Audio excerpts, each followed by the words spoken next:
Jayson Tatum might just be the most hated NBA superstar without actually having a reason behind his hate. I don't think I've ever seen a player get criticized as much as he has just for doing his job. Personally, I have never been a big fan of Jayson Tatum or this current era of the Boston Celtics. While their play obviously leads to success, and while Tatum's play obviously puts up stats, I've just never thought that they've been the most fun style of basketball to watch. Like many others, I've been critical of the pairing of Jayson Tatum and Jaylen Brown. Honestly, this was kind of the last year I really had for them before thinking that it was time for Boston to make a choice. For a long time, it just seemed like having them on the same roster was just redundant, and there were many questions if the two of them was actually going to be able to lead this team to a championship. For probably the last 5 years or so, Tatum was one of those guys who I had just on the edge of being a true superstar player. He was a guy that I was uncertain if he can actually lead a team to a championship or not. Even in 2022 against the Warriors, I had my doubts that he could be that guy to get a team over the hump of making and winning the NBA Finals. Now, I say all this to tell you that I am not a Tatum fan, nor am I a Boston Celtics fan.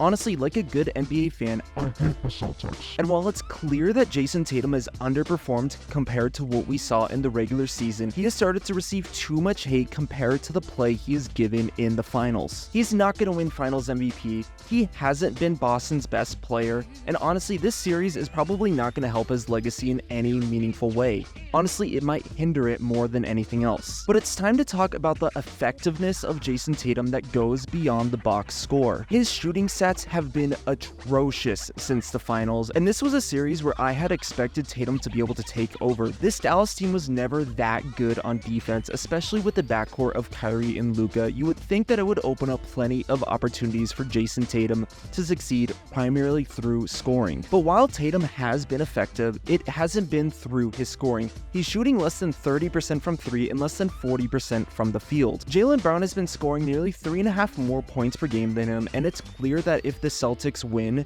Brown is going to be the Finals MVP. But I'm sick of the hate that Jayson Tatum has been getting, so it's time to take a deeper look at his game to see if he has really been that bad in the NBA Finals. Not to sound too much like Doris Burke, but let's take a look at Jayson Tatum and see why he is going to help the Boston Celtics win the 2024 NBA Finals. So the biggest criticism of Jayson Tatum has been his scoring or lack thereof. In 43 minutes per game, he's averaging just under 22 points, shooting 36% from the field and 29% from 3. He has a 46% true shooting percentage, which compared to Jaylen Brown, who has a 63% true shooting percentage on 24 points per game. Tatum has been inefficient, there is no doubt about that. However, we look at a player like Tatum, whose primary game is scoring, and we say if they don't have a high point count, that they aren't doing anything. It's easy to overlook the gravity that Tatum's scoring has on a defense and how he can create offense when his shot isn't falling.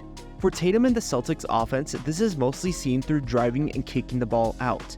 It's a simple spell but quite unbreakable. Boston has done a great job in hunting defensive targets for Dallas, primarily through the big man Derek Lively, the small Kyrie Irving, and the injured and exhausted Luka Doncic. Here, it takes just one crossover for Tatum to get past Lively, and he has a choice of Derek White or Jaylen Brown wide open in the corners. Again, against Lively, it takes just one move to get past him, and Kyrie commits a cardinal sin of helping one spot over. He gets lost, and Brown hits a big 3. Against Luka, Tatum spins past him to find Drew Holiday in the corner. Holiday fakes and drives inside with Tatum filling in the corner, and that's an open layup. We see nearly the exact same thing in Game 3. Tatum spins past Doncic, the whole defense focuses on him, allowing Jaylen Brown to cut to the hoop. Coming off this Derek White screen, Derek Jones Jr. expects the switch, but Luka waits in no man's land, and I can just hear Derek White yelling corner 3. In all those plays, we see the Mavericks help to prevent the Tatum drive. Here we see the Tatum drive, but the defense stays home, and plays like these is what gave Jayson Tatum his best finals performance so far. And it's not just the dribble drive where the threat of Jayson Tatum opens up opportunities. Something I have loved seeing Boston do is use him as a roll man. Here he sets a screen, forcing Kyrie Irving onto him.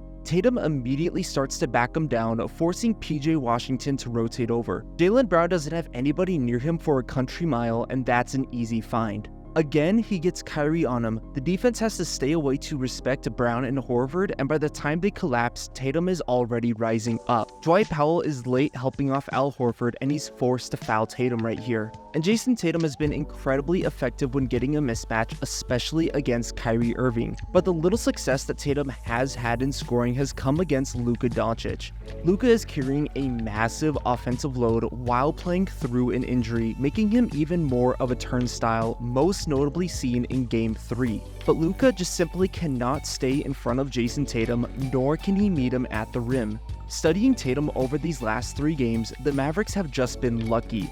He's too big for Kyrie Irving and he's too fast for Luka Doncic. While some of the shots are just simply not falling, that has really yet to be an issue, given that Tatum still has a respectable individual offensive rating of 111 and a net rating of 8.7 for the finals. Just by being on the court, regardless of making shots or not, he is still helping out Boston's offense. There are so many layups that he's missed by just a few inches, that patented sidestep 3 just being a little bit off. These are all shots that we've seen Tatum make and know that he can make when he gets on fire. If he keeps taking these, they're going to start falling. And that threat of making them and the fact that he keeps putting up these shots forces the defense to respect him. Honestly, Dallas is lucky as these games could have been a much wider margin had Tatum shot normally. But it's what Tatum does without the ball that makes him so important to the offense. Dallas has to respect him coming off of a screen or in a mismatch or when attempting a pull-up 3 because the shooting slump is going to end. Defensively, Tatum has overall played well but has seen some tough spots. He's matched up well against Kyrie Irving and he's generally done a good job in staying in front of him and using his length to contest shots. And it also helps that Kyrie hasn't had a great series himself, but Luka has had some surprisingly easy buckets against him, but this isn't too big of a surprise as it is Luka Doncic. Luka matches him well in size and once he gets going downhill can be incredibly difficult to stop. The one thing that I have noticed with Tatum is that he's been playing down low a lot, mostly being sized up against big man Daniel Gafford. These matchups certainly have not swung Tatum's way, with Gafford repeatedly sizing over him.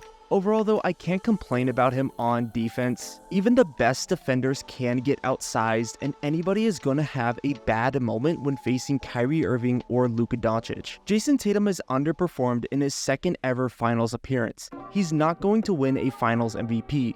People are not going to look back at his career and define his legacy by this stretch of games, unless something drastic happens. However, the hate he is getting is also completely unwarranted, especially as Tatum is not nearly as loud or braggy as some of his other teammates or star players. I think a lot of this hate really boils down to the fact that his team is just that good and that Boston fans are Boston fans. Jayson Tatum is the leader of one of the deepest teams we have ever seen, and these finals make Boston look even better as the Dallas Mavericks aren't known for their depth. Take Tatum out of this equation and the Celtics probably still win just in a few more games. But you could say the same thing for Jaylen Brown, or Kristaps Porzingis who's missed almost the entire playoffs, or Derek White. Really, no matter who you name, if you could sub out a player or two for this Boston team and they still have somebody who can step up. While Jayson Tatum could have been far better, he could have also been far worse. His impact off the ball, his presence, and his leadership on and off the court still make him a high-end player. The threat of his shot creation alone opens up opportunities for Jaylen Brown, Drew Holiday, and others. Tatum hasn't been great in the finals, but he has been far from bad.